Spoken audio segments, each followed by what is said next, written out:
영화 너무 뭐 가슴 아프기도 하고 너무 또 한편으로는 너무 좋은 영화라서 재밌게 보셨으리라 믿습니다. 여러분들과 함께 또 깊은 얘기, 또 가끔 좀 재밌는 얘기도 함께 나눠보도록 하겠습니다. 큰 박수 주시면 배우분들과 그리고 감독님 자리하시겠습니다. 큰 박수 부탁드립니다.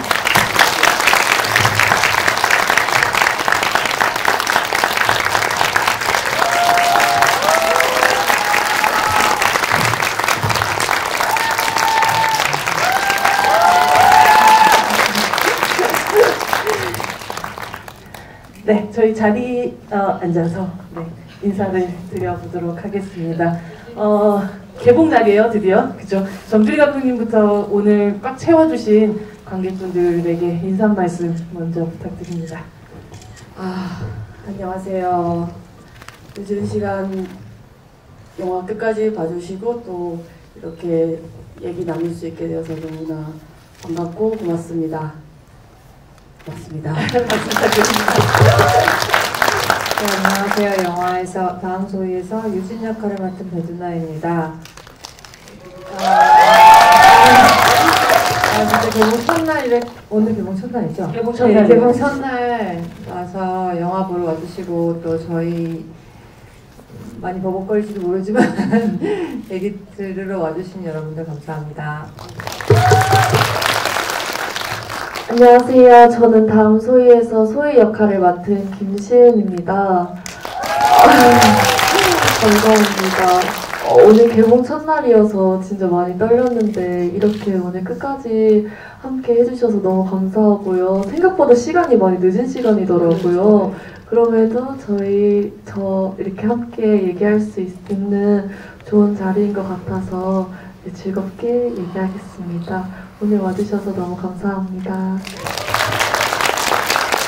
저희 사실 개봉 첫날에서 되게 파이팅이 넘쳐서 들어오긴 했는데 여러분들은 사실 이 영화를 끝까지 보고 마지막 엔드 크레딧이 올라간 상황에서 딱 저희 마주하니까 아마 지금 살짝의 온도가 조금 다를 수도 있겠다라는 그런 생각이 들어요. 좀 곱씹어야 되는 부분. 처음 보신 분들도 계시고 뭐 한 번 정도 더 보신 분들도 계시지 않을까 싶기도 하거든요. 처음 보시는 분들. 네. 부산영화제에서 또 해서 뭐 이렇게 2번 이상 보신 분, 그래도 꽤 많으신 분들이. 네. 저도 한 3, 4번 정도를 본 것 같은데, 보면 볼수록 새로운 것들이 보이는 그런 영화였던 것 같아요.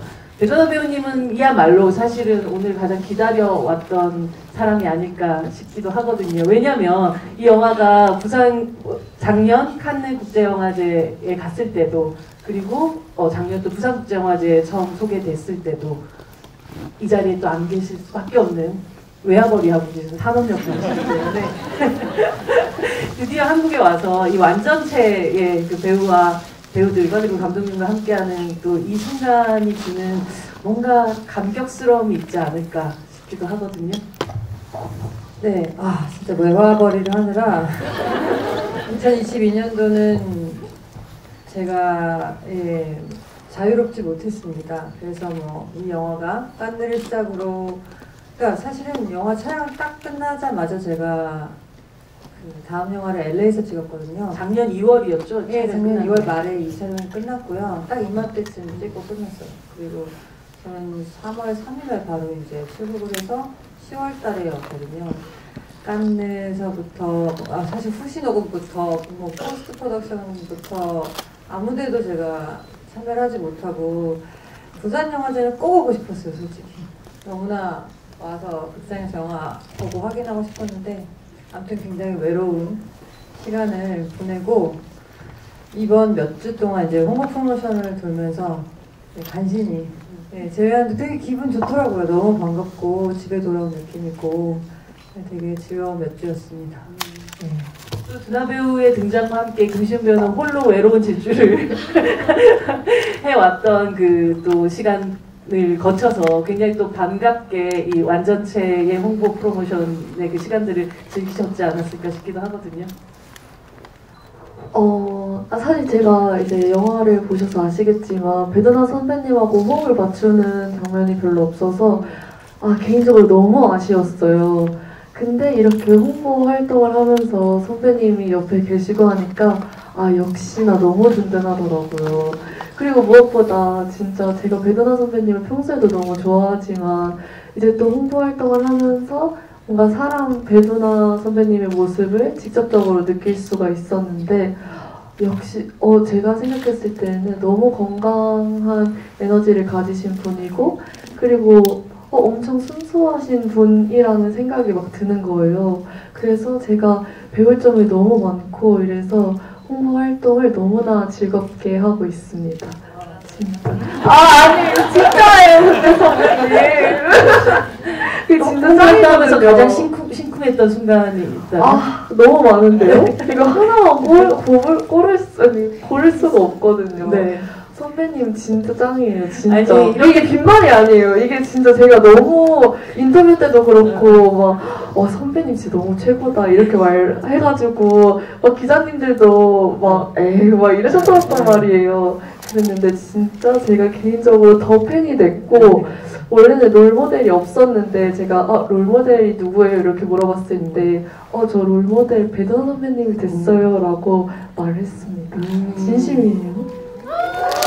없던 롤모델도 만드시는 분이 됐군요. 근데 사실 뭐 존경한다 이런 표현 쓸 줄 알았지만 건강한다라는 표현을 이렇게 건강한 젊은 배우가 또 하는 존경은 당연한 마음이어서 아니 그 건강한 기운들 같은 게 사실은 있기 때문에 이 영화가 사실은 우리에게 이만큼 편안하게 또 다가올 수 있었던 것 같아요. 아니면 너무나 좀 괴로운 부분들도 되게 더 많았을 텐데 어쩌면 감독님이 배우를 캐스팅할 때부터 이미 이 건강함이 이 영화에 어떤 플러스가 될지를 계산하시고 생각하셨지 않았을까 싶기도 했어요. 감독님은 또 사실 뭐 딱 이맘때 진짜 촬영 끝나고 또 그간의 많은 뭐 영화제라든지 혹은 또 관객들한테 보여줄 뭐 기회들 같은 것들 드디어 이제 얻게 되었는데요.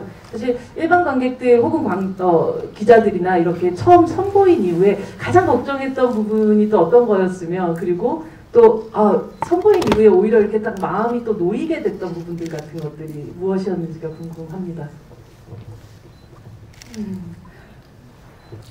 되게 운 좋게 다른 나라 관객들을 먼저 만났고 다행히도 또 그분들이 많이 공감을 해주셔서 좋았지만 사실은 우리나라 관객분들 만나는 게 너무너무 떨리고 사실 걱정도 되게 많이 됐어요. 왜냐면 우리들 자신의 이야기이기도 하고 그래서 느껴지시는 무게나 이런 것들이 차원이 다를 거라고 생각했거든요. 그래서 훨씬 더 까다롭게 보실 거라고 생각했고 또 낯선 형식이니만큼 이 부분을 또 어떻게 받아들여 주실지 우리가 만든 대로 봐주실지 그런 것들 되게 걱정도 많이 하고 사실은 또 분명히 그렇게 봐주실 거야 하고 기대도 하고 그랬습니다. 낯선 형식이라는 말씀을 하셨는데 사실은 좀 파격적인 방식이긴 했죠. 거의 영화가 1시간 3분 정도쯤에 등장하는 11 뭐 이렇게 정도 이렇게 아예 배우를 두 부분으로 나눠서 이렇게 만들게 된 형식을 처음 생각하실 때부터 이런 형태로 이야기가 진행이 될 거라고 생각하시고 만드셨는지 아니면 여러 시나리오들을 배치하는 과정에서 이러한 배치가 최종적으로 됐는지가 좀 궁금하더라고요. 아주 처음부터 이렇게 이야기를 만들어야겠다고 생각했고요. 아주 처음에 진짜로 이 두 주인공 그리고 중간에 그 첫 번째 주인공이 죽고 나서 등장하는 이 다음 주인공 그리고 오프닝과 엔딩 그리고 주요한 사건들 다 아주 처음부터 이렇게 있었고요. 그렇게 만들어야겠다고 생각했던 이유도 이 단지 이 소희라는 아이 그리고 이 아이가 겪는 그 사건뿐만이 아니라 그 전에도 그리고 그 후에도 이런 일들이 계속 반복되고 있는 것에 관해서 얘기를 좀 해보고 싶었습니다. 그래서 오히려 어쩜 저는 소희에게는 조금 거리를 둔 채로 이 첫 번째 파트를 만들어야겠다고 결심을 했었고 그리고 오히려 이제 그 죽음이 있은 다음에 유진을 통해서 좀 더 관객분들과 함께 이거를 마저 바라보자 하는 심정으로 만들었어요. 말씀대로 배두나 배우의 입을 통해서 목소리를 통해서 이야기가 들려지고 있지만 이 뭔가 뒤에서 정주리 감독님이 그 말을 그냥 직설화법을 하고 있는 그 듯한 느낌도 굉장히 많이 받았던 것 같아요. 감독이 그런 마음을 가졌을 때 그런 미션을 받은 배우의 그 책임감이란 건 굉장히 대단할 것 같거든요, 배두나 배우님. 말 그대로 나라는 사람의 이 어떻게 보면 좋은 의미로 아바타로 감독이 지금 얘기하고 싶어하는 것을 아주 직설화법으로 얘기하는 모든 그 대사들을 말하자면 소화해 나가는 그 과정의 부담감 같은 것들은 없으셨나요? 부담감보다는 사실은 영광이죠. 저는 그렇게 생각하고요. 그 감독이 하고 싶은 말을 내 입을 빌려서 하시겠다 하니 사실 배우로서는 되게 저는 영광이라고 생각하고 어렸을 때부터 왜 감독님의 시선을 대신 제가 이제 영화에서 그 보여주는 그런 역할들을 맡아왔었고 그런 면에서 좀 그 부담을 갖진 않았던 것 같아요. 오히려 그냥 캐릭터를 알아가는데 조금 더 도움은 됐던 것 같고 그리고 부담을 갖고 감독님이 이걸 꼭 하고 싶은 얘기니까 내가 이거 꼭 쏙쏙 잘 들리게 전달해야지 이러면 저는 오히려 더 안 된다고 생각하거든요. 정말 무심하게 이거 나 지금 열혈하고 있으니까 잘 봐 막 이렇게 하면 또 안 되잖아요. 간다. 나 지금 간다 이거 할 수 없으니까 그냥 가볍게 부담 갖지 않으려고 했습니다. 사실 김시은 배우가 이 역할에 캐스팅이 된 걸 보고 감독님이 사실은 어쩌면 보통 이런 아이들, 예를 들어서 자기의 어떻게 손으로 스스로의 생명을 앗아갈 수 있는 아이들은 이런 얼굴일 거야, 아니면 이런 분위기일 거야, 혹은 쟤는 저래서 이랬을 거야 라는 식의 사람들의 그 후평가들 같은 것들을 아예 처음부터 제거하고 들어가겠다라는 어떤 선언같이 느껴진 캐스팅이었었거든요. 그게 사실 김시인이라는 배우를 처음 만났을 때부터 감독님이 한눈에 결정하시게 됐었던 이유가 아니었을까 싶기도 했고요. 여러 차례 말씀을 드렸으니까 말씀을 드리자면 사실은 이 사건 자체를 정확하게 알게 된 그 계기가 여러분 잘 아시는 시사고발 프로그램 그것이 알고 싶다였는데 거기서 이제 그 기자분이 취재를 해가시면서 만나는 사람들이 있어요. 그 사람들마다 하나같이 하는 말이 걔는 그럴 애가 아니라는 말이었어요. 절대로 그럴 애가 아니다. 씩씩하고 자기 주장 있고 그게 되게 뭐랄까요. 도대체 그런데 그럴 애가 아닌 애가 왜 그러면 그랬을까 하는 것이 굉장히 저한테 계속해서 생각하게 되는 지점이기도 했고 그러면서 이제 이 소희라는 인물을 만들 때는 그러면 한번 그렇게 해보지 뭐. 그럴 애가 아닌 아이. 어딜 봐서도. 그렇기도 하고 근데 그것 자체도 우리들의 편견일 수 있잖아요.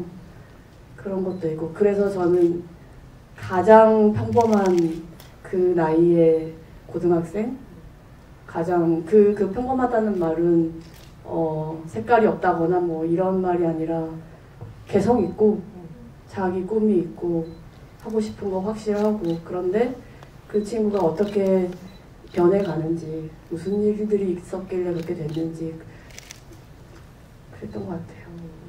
감독님 처음 만났었을 때 첫 대화 혹시 기억하세요?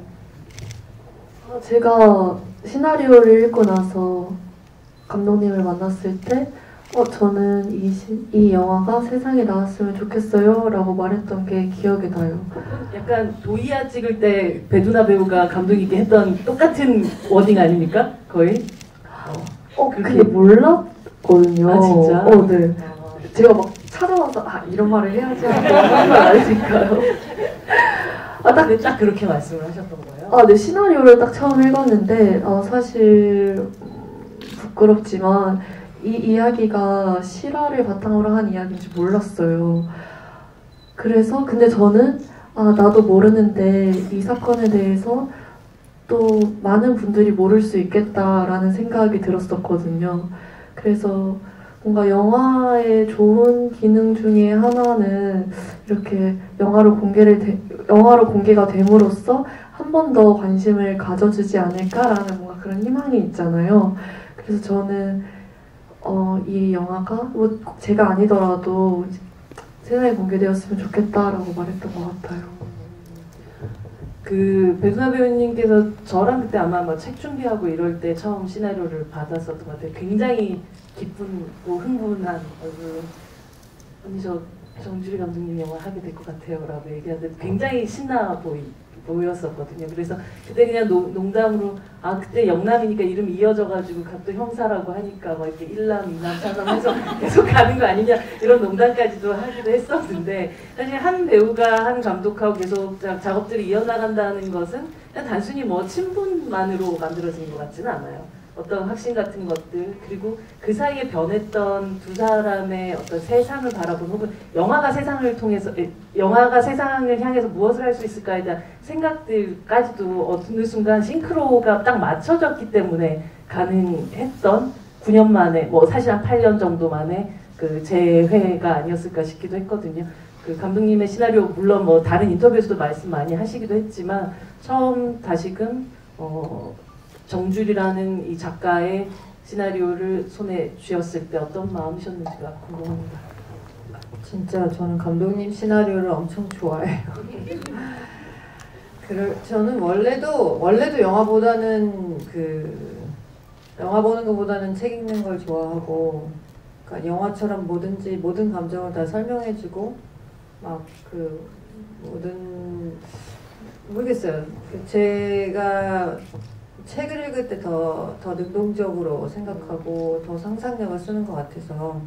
근데 감독님 책이 좀 여백이 많고 하여간 문장 하나하나 굉장히 신중하게 쓴 것 같은 그런 느낌이 있고요.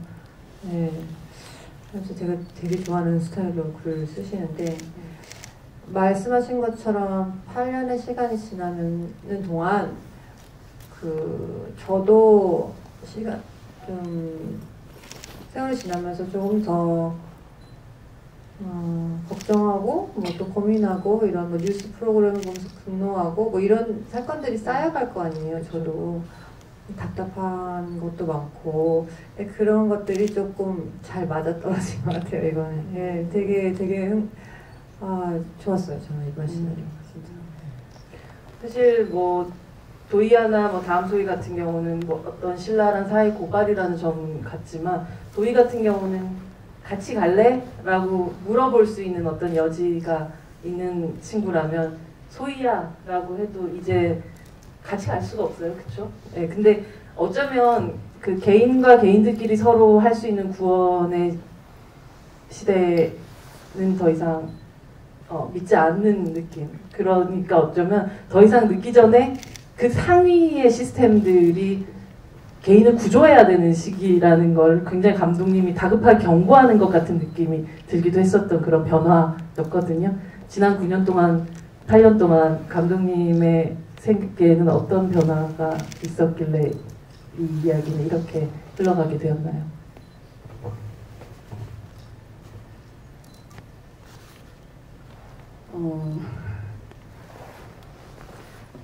굉장히 좀 암담하고 좀 절망적이다 하는 이 시나리오를 이제 작업을 이렇게 하는데 해봐야겠다고 결심을 해서 쓰고 있긴 하지만 그럴수록 뭔가 너무너무 암담하다 이랬어요. 그리고 거기에서 가장 컸던 거는 되게 거리가 멀고 나랑은 좀 상관없는 그런 일이라고 처음에 생각했었는데 그럴수록 그냥 나도 이 전체 중에 하나였고 지금 충실하게 이 시스템에 복무하고 있는 사람이었구나 하는 생각이 들었습니다. 도이아도 물론 굉장히 비극적인 이야기지만 그래도 마지막에 영남이 도희에게 건네는 그런 게 이제 어떤 모르겠어요. 아주 단순한 희망은 아닐 테지만 거기에 뭔가 다를 가능성이 있다면 그 가능성에 대해서 한번 생각해보는 영화였다면 이번에는 그조차 잘 없어 보이는 그런 상황이었어요. 그런데 정작 이제 영화 속에서 유진은 그 암담함과 그 절망 거기서 아직 헤어나오지 못하는 것처럼 보이지만 이제 영화를 만드는 입장에서 저 같은 이제 입장에서는 유진 같은 인물이 있다는 게 그래도 희망이 될 수 있지 않을까. 그래서 꼭 그 인물의 그 절망과 암담함이 반드시 필요했고 또 관객분들이 거기에 또 공감해 주시는 것도 필요했고 그랬습니다. 그 두 사람이 뭐 구조적으로는 만날 수 없는 어떤 구조를 갖고 있지만 한 30분쯤, 31분쯤에 잠시 스쳐 지나가면서 만나게 되는 곳이 바로 이 댄스를 하는 연습실인데 감독님 수요파를 되게 열심히 보셨다는 소문이 있던데요. 감독님도 혹시 댄스 쪽에 관심이 있으셨던 건가요? 그러니까 그 춤추는 걸 보는 거를 좋아하는 하지만 네 제가 뭐 어떻게 해볼 생각은 전혀 없고요.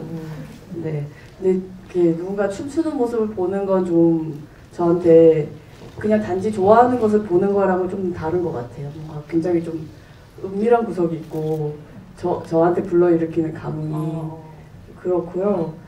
또 특히나 영화에서 춤추는 모습이 담길 때는 좀 더 그게 저한테는 영화적으로 느껴져요. 그 말하지 않고 몸을 움직여서 자신을 표현하는 그런 것들이 네, 그랬습니다. 그 시기에 배두나 배우는 거의 데뷔조인 것 같은 느낌. 아이돌 데뷔하는 준비하고 있는 조 같은 그런 느낌이 들 정도로 정말 최선을 다해서 깜짝 놀랐습니다. 그 정도일지 모르고. 아니 근데 사실은 그 배두나 배우가 저 개인적인 인연을 얘기를 하자면 배두나 배우 처음 만났었던 게 미스 힙합 미스터 락이라는 되게 그 단막 드라마가 있었는데 그때 힙합 2000년도에. 예, 2000년도에. 예. 제가 무슨 러브스토리라는 SBS 드라마를 했는데 맞아요. 거기 스크립터셨어요. 맞아요.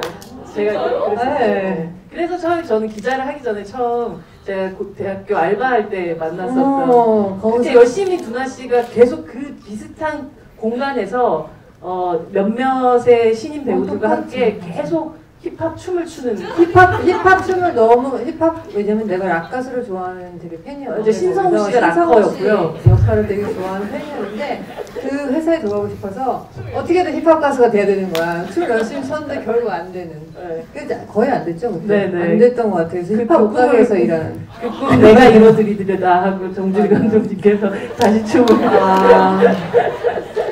됐어. 아니야. 스웨이가 어딨어. 그렇게 사실 뭐 이제 대사를 나눌 상황들은 없었지만 두 사람이 비슷한 공간에서 계속해서 어떻게 보면 같이 춤을 추고 있다는 것가 주는 그런 연결지점 같은 것들이 있었을 것 같아요. 시은 배우는 사실은 어쩌면 난 배두나 배우랑 지금 영화 찍기로 했는데 실제로 마주한 장면이 거의 없다라는 거에 대한 좀 그게 있었을 텐데도 춤추는 공간에 가면 어쩐지 여기에 두나 언니가 있다는 느낌이 혹시 들지 않았을까 싶기도 했어요. 없었는데요. 아 진짜?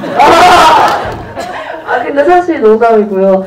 저희가 진짜 연습을 많이 했어요. 한 달에서 한 달 반 정도 연습을 했는데 정말 소희와 유진처럼 스쳐 지나가지. 왜냐면 같은 춤을 배우는 게 아니었어서 다른 춤이었어가지고 타임은 달랐는데 똑같이 거의 연습을 했었거든요. 그래서 정말 소희와 유진처럼 이렇게 쓱 갔다가 선배님 안녕하세요 이러고 다시 쓱 하고 막 그랬던 기억이 나네요. 안무 중 쓰러진 유진을 바라보는 소희의 눈빛. 네.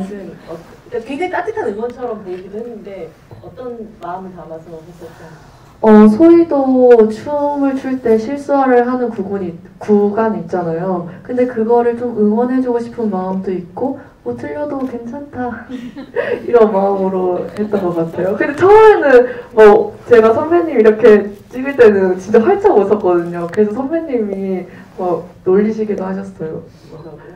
활짝 웃는다고 너 그렇게 했잖아 이러면서 엄청 장난도 잘 쳐주셔가지고 제가 더 편안하게 촬영을 했던 것 같아요. 근데 소희가 쭈니 만나러 가는 길에 그 길에 뉴스가 슬쩍 지나가는데 수험생들 힘내세요 응원전 국급이라는 뭐 그게 진짜 촬영하는데 갑자기 나왔지는 않았고 감독님 분명한 의도를 가지고 그 뉴스 장면 넣지 않았을까 싶은 생각이 들었어요. 사실 우리가 미디어에서 만나게 되는 청소년들의 다양한 방식의 어려움들 같은 것들을 뭐 입시 지옥이라든지 뭐 이런 이야기들이 굉장히 많은데 오히려 그런 것 자체도 대학 입시를 준비하는 어떤 학생들한테 굉장히 더 맞춰져 있지 않은가라는 생각을 하면서 지금 소희같이 그 고등학교를 졸업하기 이전에 이미 어쩌면 그냥 그 일하는 그 공간 이상으로 더욱더 힘든 어떤 그 곳으로 던져지게 되는 이 아이들에게 좀 더 마음을 두고 싶다라는 게 그 짧은 뉴스 장면에 좀 느껴지기도 했거든요. 진짜 스쳐 지나갔는데 그렇게 봐주셔서 감사하고요. 진짜로 수능날이 되면 대한민국 모든 고3들이 다 수능을 보는 것 같은 하루 종일 그렇잖아요. 전 국민이 수능 보는 것 같은 느낌이 들죠. 네. 그렇죠. 네. 그런데 절반에 가까운 친구들은 이미 일을 하고 있거나 아니면 일을 찾고 있거나 하는 상황이라는 것. 저도 그거를 명확히 인식을 하지 못한 채로 있었던 것 같고 그런 것에 대한 좀 안타까움도 그 오프닝 장면에 있고요. 정작 근데 소희와 쭈니는 전혀 아무 상관없는 그날 뭐가 됐건 아무 상관없는 것처럼 그렇게 또 지나가는 모습도 또 나름대로 또 마음이 아프고 그랬어요. 이 춤추는 첫 장면에서 진짜 귀에서 플레이 되던 음악은 뭐였나요?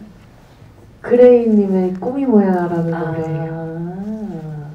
근데 되게 꿈이 뭐야 영화의 그 뭔가 대사이기도 할 것 같다는 생각이 드는 그런 곳이 그렇기도 하네요. 네. 감독님이 생각하고 선곡해 주신 건가? 그 레퍼런스로 삼았던 수우파의 네, 그 뭐라고 부르죠? 그 댄서들이 그 경연을 하잖아요. 네네네. 그 중에 한 팀의 그 안무와 그 선곡이었어요. 그게 레퍼런스였어요. 그래서 근데 그 곡을 사용할 수 있을 거라고 기대를 못했는데 그래서 당연히 작곡도 새로 해야 되고 영화 속에 음악이 나온다면 작곡도 해야 되고 또 안무도 그래서 새로 짰고 그랬는데 결국에는 나중에 그 곡을 사용할 수 있게 되었어요. 영화에서 그렇게 해주셨어요. 그 그레이님과 그랬는데 정작 마지막에 영화 속에는 음악이 담기지는 못했습니다. 사실 이 영화는 저는 다시 보다 보니 그런 생각을 하게 되더라고요. 이 귀의 고난사에 대한 거다라는 생각. 처음에는 자기가 춤추고 싶은 그 음악을 즐겁게 듣던 이 아이의 귀에 어느 순간 고객들의 컴플레인이 들리기 시작하고 그리고 어느 순간 모든 사람들이 갑자기 인간미가 사라진 상태에서 사랑합니다 고객님이라고 하면서 당장 일을 시작하던 그 순간 소희가 귀를 막죠. 네. 그 장면을 보면서 결국은 이건 결국 그 소희라는 아이가 어디까지 참을 수 있고 어디까지 갔나를 귀의 순환사를 통해서 보여주고 있다는 생각을 했던 것 같아요. 그래서 감독님이 이제 사실 그 음악이 쓸 수 있음에도 불구하고 들려주지 않았던 건 그냥 소희의 귀에만 듣게끔 만들기. 맞습니다. 이런 것도 있었어요. 첫 장면에서 소희의 귀에 그 음악이 들렸겠지만 사실 우리는 그 소희의 숨소리 그리고 주로는 이제 숨소리 그리고 그 몸을 부딪혀서 내는 소리들 이런 것들이 우리들에게는 들리는 걸로 시작을 하고 마지막 장면에서는 그 소리가 전혀 들리지 않는 채로 그 영상만 남겨있는 그 상황에서 유일하게 들리는 소리라곤 유진의 숨소리가 함께 하고 있거든요. 그런 채로 그 오프닝과 엔딩을 마무리를 하고 싶었습니다. 다시 보면서 굉장히 좀 흥미롭게 다가왔던 캐릭터가 소희의 엄마였던 것 같아요. 소희는 이렇게 귀에 굉장히 예민한 친구지만 소희 엄마는 하지도 않은 얘기를 야 뭐라고 했냐? 라고 하다가 또 나중에 이제 소희가 자해를 하고 병원에서 돌아오는 그 차 안에서 엄마 난 회사 그만두면 안 될까라고 얘기하는데도 뭐라고? 하면서 살짝 안 들은 것 같은 식의 이야기를 하잖아요. 이 엄마의 어떤 캐릭터는 좀 이례적인 캐릭터였던 것 같기도 하고 엄마의 이 소통 방식이라는 것 자체도 감독님이 분명 의도한 어떤 부분들이 분명히 있으셨을 것 같거든요.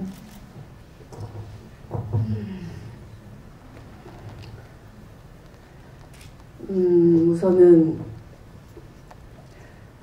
너무 지금 본인의 삶에 지쳐 있고 그냥 봤을 때는 그렇게 탁 티가 나지 않을 수도 있지만 실제로는 굉장히 여유가 없고 그런 분들일 것 같다고 생각했어요. 이 소희의 엄마 아빠의 처지가. 그리고 그래서 무슨 말을 제가 이제 어른들한테 자주 느끼는 것이기도 한데 뭐라고 하면 뭐라고 하고 일단은 대답하는 그런 경우들요. 저도 이제 나이가 들어가면서 저도 그렇더라고요. 일단은 라고 대답 먼저 하고 그래서 당장에 지금 뭘 들었는지 보다는 우선은 그렇게 반응하는 거 이런 모습 어떻게 되었길래 이렇게 반사적으로 일단은 그렇게 할 수밖에 없을까 이런 것도 있었고 저는 그때 이제 어떻게 보면은 많은 분들이 그때 그걸 듣고 얘기를 했더라면 얼마나 좋았을까라고 당연히 생각하실 수도 있지만 그보다는 저한테는 왜 더 얘기를 못했을까 소희가 이런 것들이 아마 쌓였을 거고 적어도 소희는 그런 엄마 아빠가 그렇다는 거를 이해했을 것 같았어요. 그러니까 더 피력하지 못하고 더 말을 하지 못하고 그리고 회사에서 휴가 받았다고 얘기하고 그런 것들이 소희는 그런 엄마 아빠를 이해하고 있을 거다. 차마 그래서 더 말을 못하고 그렇게 마지막을 향해 간 게 아닌가 싶어요. 소희는 어떤 마음이었어요? 엄마 아빠를 힘들게 하고 싶지 않았던 것 같아요. 그냥 물론 내가 힘들어서 힘들다고 얘기했지만 그거에 대한 사실 답변이 돌아오길 기대하고 말한 건 아니라고 생각하거든요. 참을 수 없어서 말을 했지만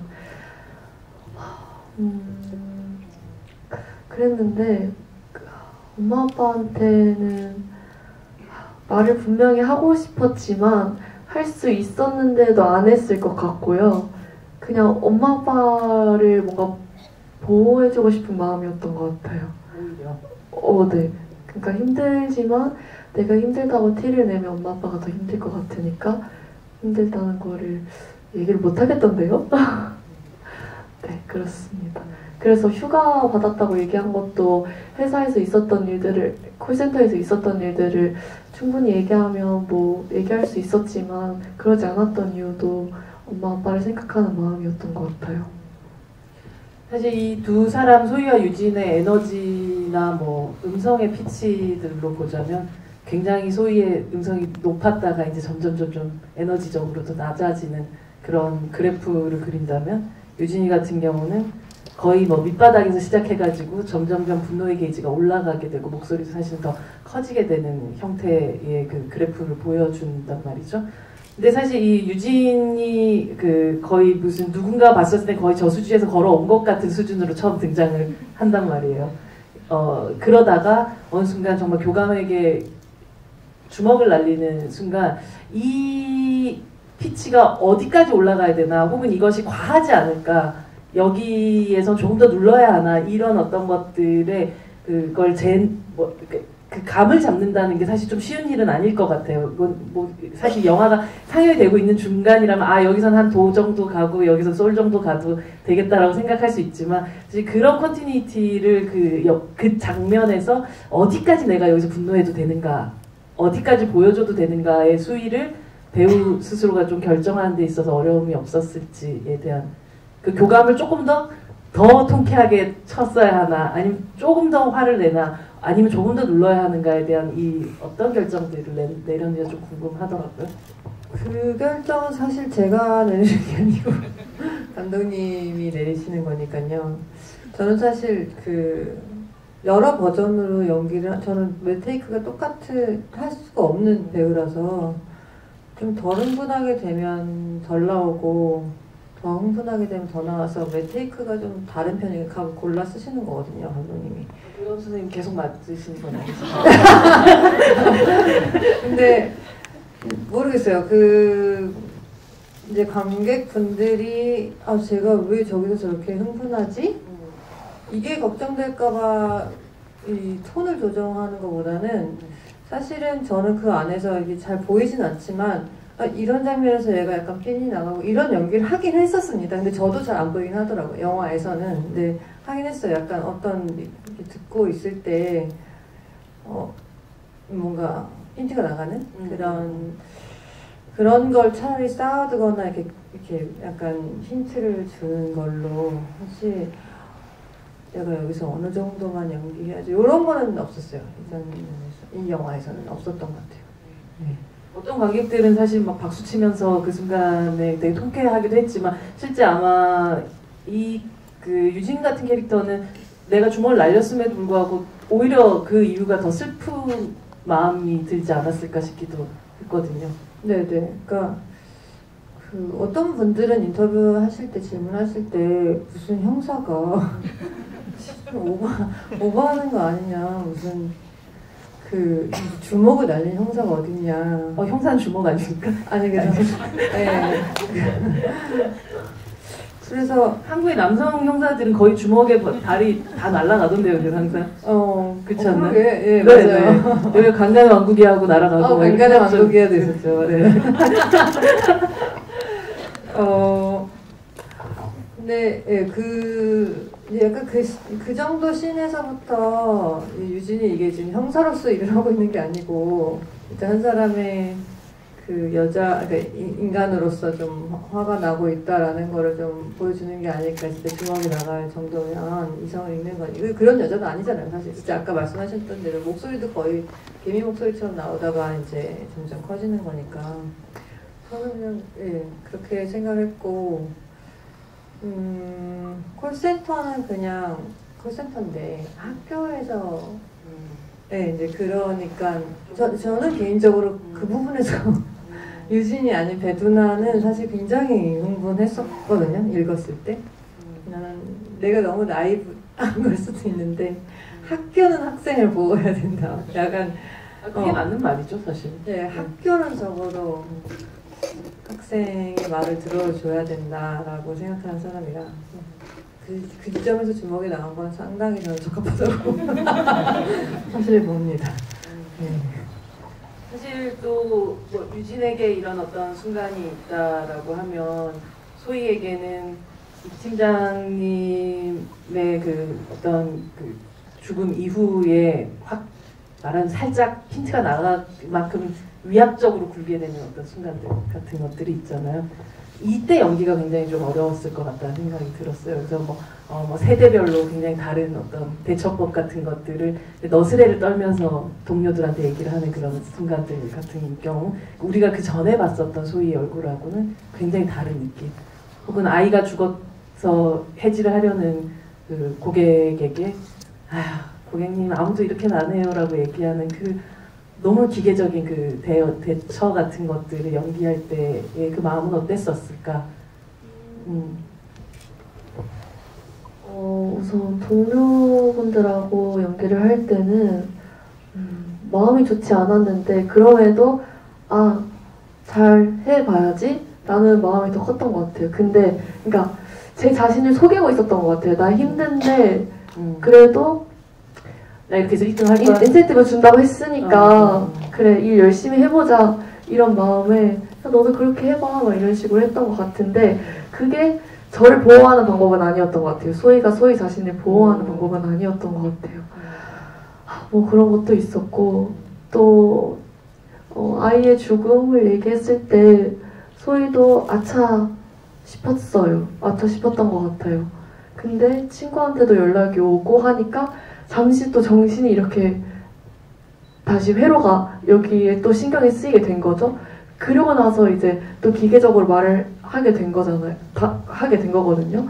그러니까 너무 그 전화를 끊고 나서 그 상황이 계속해서 축적이 되고 그 이후의 상황까지 어쨌든 그 사건만 있었던 건 아닐 거니까 계속 쌓이고 쌓였던 것 같아요. 스스로가 스스로에 네. 대한 경멸심이 네. 네. 생기는 순간들 같은 것들. 네, 그게 더 심해지는 사건의 계기들이 좀 많았던 것 같아요. 나중에 이제 누가 오기로 했어라고 하고 태준이 오빠의 그 마지막 받았던 전화 같은 게 지지직 그냥 소리가 나잖아요. 근데 네.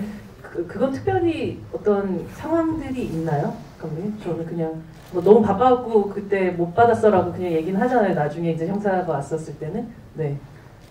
그게 이제 급하게 문자를 보낸 다음에 그 호주머니에 핸드폰을 넣어놓고 빨리 택배 하러 가야 되는 상황에서 왜 가끔 가다가 이렇게 호주머니 속에서 이렇게 되는 수가 있잖아요. 호주머니가 전화를 거는 순간도 있고 뭐 그렇죠. 네. 네. 전화를 받은 순간도 있고. 네, 그래서 그 스치는 소리, 막 뛰어가는 소리 그런 것들만 남아있는 상태였어요. 그러니까 순간순간 굉장히 그 소희가 보냈었던 어떤 게 가장 마지막 구조 신호였을까를 그때 그랬더라면 혹은 이 팀장님의 와이프 부인에게 가서 그때 그랬더라면이라고 묻는 어떤 것들이 되게 부질없지만 계속 그 질문들을 하게 됐었던 것 같아요. 왜냐하면 그만큼 소희의 죽음이라는 걸 되돌릴 수 없는 그 상황이라는 게 너무 안타깝기 때문이었겠죠.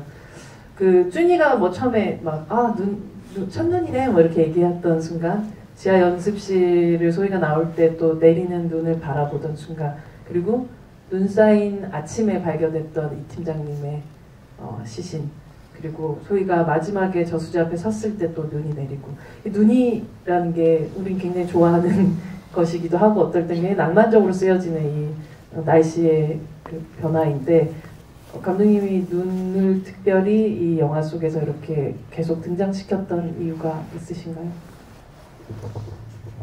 네, 말씀하신 대로 눈은 이제 그런 걸로 자주 우리가 익히 알고 있는 거니까요. 되게 포근하고 아름답고 뭔가 우리를 추운 겨울에 내리지만 감싸주는 것 같고, 그런데 그 눈이 녹을 때 되게, 그러니까 눈이 녹을 때 모습은 그냥 비가 내릴 때랑은 완전히 다르잖아요. 눈이 녹을 때는 너무나 더럽고 지저분한 것들이 드러나고 뭔가 그 아래에 있었던 그런 실체들이 다 드러나고 하는 것 같아요.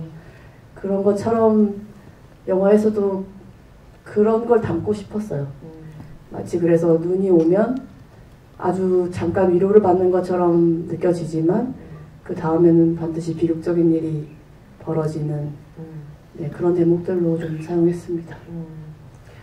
두 사람이 같은 공간에서 다른 시간에서 같은 시선과 같은 행동을 하게 되는 그 장면이 바로 슈퍼마켓에서 앉아있어 카스 2병을 시키고 발끝으로 떨어지는 해를 바라보는 그 장면이었어요. 그리고 카메라를 두 사람이 각각 다른 시간에 또 바라보는데, 그때 소희가 봤던 건 무엇이었을까, 유진이 봤던 건 무엇이었을까 궁금하더라고요. 마치 관객들을 보라는 듯이 쳐다보긴 하잖아요. 그 장면에서 어쩌면 소희가 마지막으로 본 어떤 것들이었을 것 같거든요. 네. 그때 되게 많은 감정이 들었던 것 같은데요. 딱 그 빛을 봤을 때 이게 나의 구원일 수 있겠나? 라는 생각도 들었거든요. 그 마지막 근데 선택이? 아니요. 그 빛이 그 나를 따뜻하게 감싸주는 게 아닐까라는 생각은 들었는데 근데 결국엔 그것도 뭔가 엄청 따뜻하게 위로가 되진 않았었거든요. 그랬는데 그래도 뭔가 되게 끌림이 있었던 것 같아요. 그 빛을 한번 따라가 보자라는 생각도 함께 동시에 들었던 것 같기도 하고요. 그렇습니다. 근데 저한텐 엄청 따뜻한 위로가 되진 않았던 것 같아요. 그 너무 소희처럼 너무 소이네요. 아니 너무 소이라서 소이죠 뭐. 유진이는 그 순간 뭘 보고 있었을까요? 아니 뭘 보여주고 싶었을까요? 그러게요. 저는 그거는 사실 관객분들이 개개인이 다 알아서 해석하시는 게 다를 것 같아서 그런 부분은 제가 뭘 생각했었는지를 얘기하는 거는 되게 조심스러워요, 사실. 그래서 제가 오히려 듣고 싶어요. 어떻게 보셨는지, 그게 어떻게 해석이 되는지. 왜냐면 다들 본인의 경험에 따라서 달라지는 거잖아요, 그런 부분이. 그래서 나는 감독님이 그런 걸 쓰신 것 같고, 이렇게 둘이 겹쳐지는. 근데 저도 사실은 그때 당시에 굉장히 좀 암담한 누구냐, 유진 역할이 굉장히 암담하고 참 막막하고 진짜 세상 살기 싫은 진짜 너무 모멸감이나 아니면 비참함 이런 것들이 그리고 심지어 안쓰러움까지 이제 소희에 대한 여러 가지로다가 되게 힘든 그랬던 감정만 기억이 나요. 그 다음에는 제가 너무 소희의 마음을 다 말한 것 같아서 비밀로 해주세요. 비밀 여러분들만 들었던 걸로 해요. 소희의 마음을. 네. 이 팀장님 장례식에 소희가 아직 소희한테는 검은색 정장 같은 게 없기 때문에 교복 입고 간 거겠죠? 그렇죠. 검은색 정장도 없는 아이가 소희를 먼저 입게 되는 순간이니까 너무 슬픈 장면이었어요. 저한테 그 옷이. 근데 이 팀장님의 장례식의 풍경과 달리 소희의 장례식에는 학교 사람들, 회사 사람들, 그리고 뭐 동료 사람들이 와 있는 게 되게 당연한 것 같지만 살짝 저는 이게 약간 판타지 같다는 생각도 좀 들었었거든요. 이건 감독님 어떤 바람이 담긴 종객들의 리스트가 아니었을까 싶기도 했습니다. 유진이라는 인물이 있었잖아요. 그래서 가능한 장면이었고 만약에 유진 같은 사람이 없이 그냥 단순 자살로 처리가 됐으면 똑같은 같은 똑같은 네 그랬던 거고 저로서는 그 당사자들을 다 볼 필요가 있었어요. 그 장면에서 심지어는 입이 퍼렇게 멍든 교감 선생님 여기 이렇게 멍든 상태로 계시더라고요. 네. 사실 저는 그 이보람 팀장님도 계셔가지고 저는 좀 다 있습니다. 놀랐었습니다. 네. 유진이 있었기 때문에 가능한. 그러니까 여러분들이 아마 다음 소위를 보시고 또 이 이야기들을 계속 나누게 된다면 교육감님도 교육청에서도 노동부에서도 그 자리에 함께 있게 되는 날이 올 거고 더 이상 다음 소위는 나타나지 않는 그런 세상이 될 수 있을 거라고 뭐 바뀌어 나갈 수 있을 거라고 조금은 아까 유진의 한 발짝이 조금의 변화를 만들었듯이 이 영화가 그렇게 되지 않을까 싶은 바람을 가지고 있습니다. 여러분들 아까 이제 배너 배우도 여러분들 어떻게 보셨는지가 또 궁금하다는 말씀하셨는데 뭐 어떤 소감도 괜찮고요. 여러분들도 제가 또 미처 하지 못한 질문 몇 개 정도를 한 2개 정도 받을 수 있지 않을까 싶긴 하네요. 네, 손 들어 주십시오. 네네. 네, 네. 검은색 옷을 입으신 분이신 것 같은데 여기요. 네. 한, 둘, 셋, 네 번째 정도 되네요. 네. 제일 끝에 분이십니다. 제가 보면서 되게 놀랐던 게 뭐냐면은 이 영화가 진짜 엄청 그러니까 현실 그 사건이 있었는데 그 사건을 진짜 집착적으로 따라갔다는 점이에요. 막 눈 오는 날부터 해가지고 2016년 그거 하반기 겨울 때부터 막 이런 계절부터 전부 다.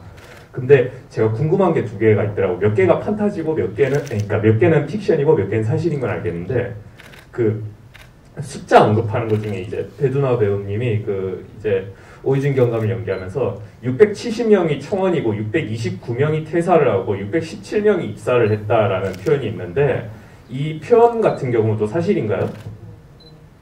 네. 사실을 기반으로 한 건지 궁금합니다. 네, 정확히 사실에 있는 숫자입니다.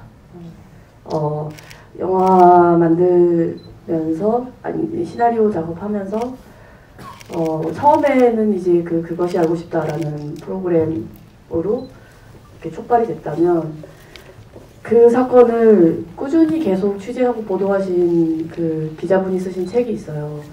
허환주 기자님의 18 일터로 나가다라는 책이 있는데 그 책을 통해서 뭐랄까 이 전체 어떤 이런 것들을 확 조망하게 됐달까요? 그러면서 굉장히 당연히 르포 책이니까 그런 취재하신 것들이 그 속에 많이 담겨 있고 그 중에 제가 본 것이에요. 정말로 그 숫자들로 되어 있더라고요. 네, 감사합니다. 다음 질문. 네, 여기 제일 앞에 이렇게 갈까요? 네.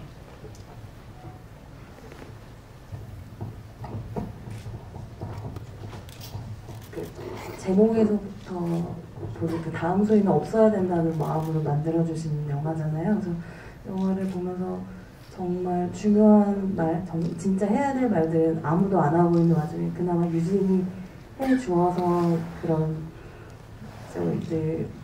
저희 위로라고 해야 될지 모르겠지만 그런 것도 받았는데 태준이 다음 소리가 될 수도 있었다는 느낌을 받았는데 유진이 그렇게 밥을 먹으면서 그 말을 해줘서 그 부분이 우리에게 감독님이 내려주는 앞으로 나아갈게 이런 진심 어린 말 한마디나 이런 정말 괜찮냐고 물어볼 수 있는 그런 마음 그런 걸 말씀해 주신 것 같아서 영화 보면서 참 감사하다는 마음 들었고요. 그리고 배두나 배우님께서 이렇게 사인을 2번 하는 장면이 있잖아요.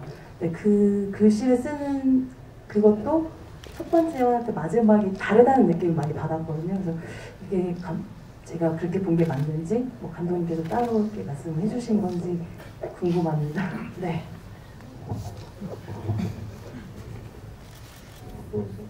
글쎄 쟤는 저도 영화 보고 알았어요. 그제 영화 처음 봤는데 처음에 저렇게 갈게 썼다는 것도 사실 잘 인지하지 못했고 특별한 디렉션이 있지 않았던 것 같아요. 2번째 씬도 같은 날 찍었거든요. 그걸 2개 다. 2 영화실. 그 영화실을 진짜 영화실에서 찍었기 때문에 제가 세트가 아니어서 하루 만에 다 찍었는데 근데 2번째 씬은 그렇게 제가 꼭 놀랐었는지도 그것도 디렉션이 없어요. 네, 그냥 그렇게 된 거예요. 네. 그런 것 같아요. 조금 더 존중을 담아서 하게 된 것이 아닐까. 네, 그게 됐네요. 네. 극단적으로 다른 어떤 마음의 상태를 하루에 다 연기를 하셨다니 배우란 정말 극한 직업입니다. 이 정도는 아닙니다. 네, 배우는 그래도 좋은 직업입니다. 감사히 일하고 있습니다. 네, 다음 질문 가겠습니다. 이쪽에 지금 오렌지색 모자 비니 쓰시죠? 안녕하세요. 감독님 그리고 배우님 2분 정말 사랑합니다.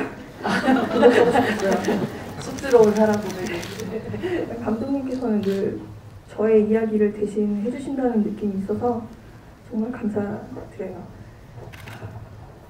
제가 드리고 싶은 질문은 다음 소리를 보고 있다 보면 감독님의 전작의 흔적을 느낄 수가 있는데 일단 떨리네요. 유진이라는 이름은 2008년에 만드셨던 단편에 등장하는 유진과 이름이 동일하고요. 그리고 유진의 신분증에 들어가 있는 증명사진은 코리아의 영남의 것과 같아요. 그 의도를 알고 싶습니다. 그것이 알고 싶습니다. 네, 감독님?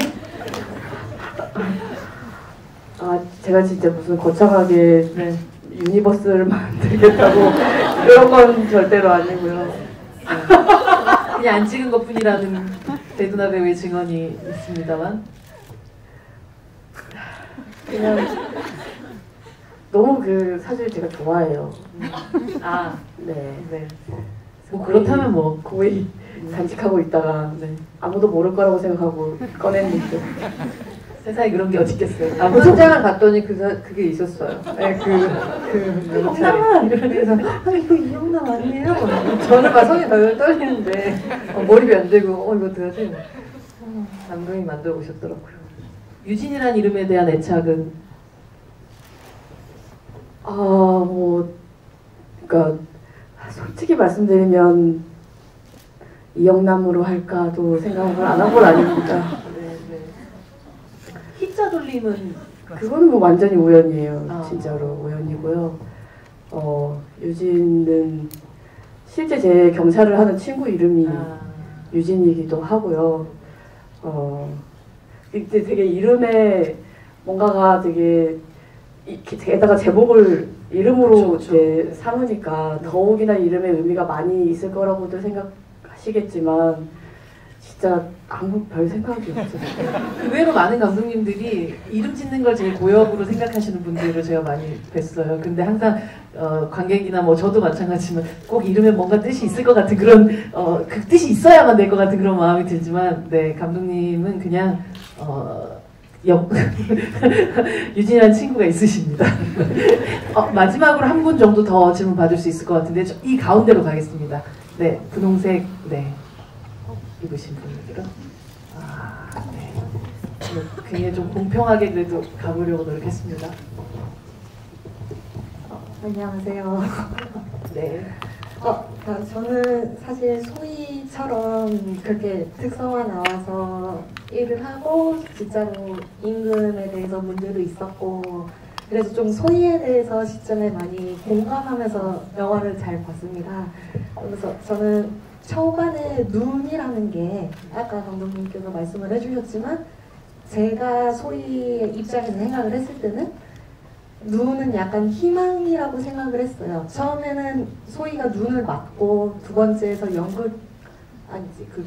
연습실에서 나왔을 때는 사실 바라만 보는 존재였고 마지막에 자의를 하고서 차에 타고 갔을 때는 그 갇힌 공간에서 볼 수밖에 없고 마지막에 죽었을 때는 흩날려서 손에 닿을 수 없는 그런 거라고 저는 일단 생각을 했고요. 그러면서 약간 소희를 바라본 때 카메라랑 이제 너무 떨리네요 사실. 배두나 배우님 바라볼 때 촬영 기법이 어떻게 보면 소희가 좀 더 흔들리는 무빙이 좀 많았는데 이거는 이제 소희의 시점을 반영한 건지 그게 궁금합니다. 네. 감독님? 너무 잘 봐주셨고요. 일단은 그런 것들을 캐치해 주셔서 너무 고맙습니다. 눈에 대한 거는 그런 것 같아요. 영화 속에서 눈을 사용하면 비도 마찬가지고 도리아에서는 제가 비를 그렇게 썼는데 뭔가 제가 쓴 것 이상으로 관객분들이 봐주시는 것 같아요. 본인들의 자신들의 경험과 그런 감상을 바탕으로 훨씬 더 풍부하게 봐주시는 것 같아서 너무너무 고맙고 그리고 두 번째 그 카메라의 무빙에 대한 이야기가 네네 그것도 너무 봐주셔서 고마워요. 말씀하신 대로 전적으로 핸들드로 소희는 담았고 유진은 다 픽스 카메라로 담았습니다. 소희를 계속해서 따라가다가 이 아이를 마지막에 놓칠 때는 카메라가 멈춰 있어요. 그러니까 소희가 이제 사라질 때는. 그리고 그렇게 고정된 상태에서 유진이 등장했으면 좋겠고, 그리고 내내 소희는 마치 카메라가 따라다녔다면 유진은 화면 안에서 유진이 움직이는 거를 봐야 하는 것으로 그렇게 잡았습니다. 그런데 그래도 유진의 감정이 동요하거나 이렇게 달라지기 시작할 때는 카메라가 유진을 따라가기도 해요. 그러다가 이제 마지막 장면에 이르러서는 우리도 유진에게 한없이 붙어서 그렇게 마치 소희와 유진이 이렇게 그 장면만큼 마주하고 있는 듯한 그런 느낌으로 만들었습니다. 알아봐주셔서 고마워요. 이쪽 문이 열리면서 사실 저희가 오늘의 시간을 맞춰야 된다는 어떤 사인을 주시고 계신 것 같은데요. 저희 그래도 마지막 인사는 하면서 이 자리를 마감을 해보도록 하겠습니다. 뭐 사실 첫날이니까요. 오늘 개봉 첫날이니까 뭐 여러분들의 어떤 열화 같은 성원이 있다면 더더욱 이런 자리들도 만들어질 수 있겠죠? 감독님 마지막 인사? 사실 첫 인사이자 마지막 인사 부탁드립니다. 첫 번째 관객들에게. 네, 오늘 너무 뜻깊습니다. 더 많은 얘기를 나눌 수 있었으면 더 좋았겠지만 아쉽고 또 다른 자리에서 또 기회가 있을 거라고 생각하고요. 유진을 그리고 소희를 기억해 주시길 부탁드립니다. 고맙습니다. 감독님 생각 부탁드립니다. 네, 영화 보러 와주셔서 감사하고요. 이 영화가 저 지금 계속 객석을 보면서 와, 이 영화가 개봉을 해서 관객분들이 보러 와서 앉아 있다. 약간 이런 뭔가 환상적인 경험을 하고 있다라는 좀 뭔가 비현실적 당연히 현실이지만 되게 좋네요. 되게 꿈을 꾸는 것 같고 이렇게 영화가 돼서 나왔고 바로 보러 와주신 여러분들께 진심으로 감사합니다. 네. 부탁드립니다. 제가 개봉을 한 것도 처음이고 이래서 되게 많이 떨리고 긴장도 했는데요. 그래도 다들 이렇게 눈을 하나하나씩 맞춰보는데 막 제가 볼 때마다 웃어주시고 막 그래가지고 너무 좋은 기억을 안고 갈 것 같아요. 그리고 저희 영화에 대해서 많은 관심 가져주셔서 너무 감사하고 그리고 오늘 또 좋은 질문들을 너무 많이 들은 것 같아서 제 답변이 제대로 된 건지 좀 소인 잘하더라고요. 좀 그렇긴 한데 아까 제가 비밀로 해달라고 한 거 진짜 비밀로 해주셔야 돼요. 오늘 이렇게 다음 소위 늦은 시간인데도 끝까지 함께 해주셔서 너무 감사합니다. 또 좋은 기회가 있으면 또 뵀으면 좋겠습니다. 감사합니다. 네, 오늘 늦은 시간까지 함께 해주신 관객 여러분 너무 감사드립니다. 안전하게 댁으로 돌아가시기 바랍니다. 네, 좋은 밤 되세요. 감사합니다.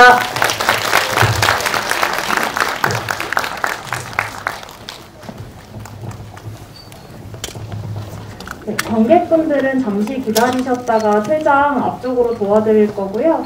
오늘 배두나 배우님께서 직접 저희 관객분들 오신 분들께 나눠드리신다고 이렇게 스티커를 만들어 주셨어요. 그래서 이 앞쪽으로 퇴장하실 때 제가 하나씩 배포하겠습니다.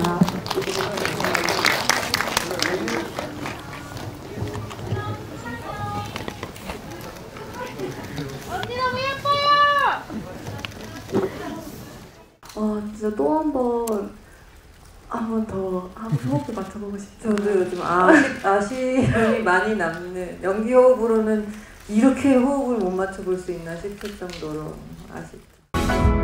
그러면 완전히 혼자가 돼.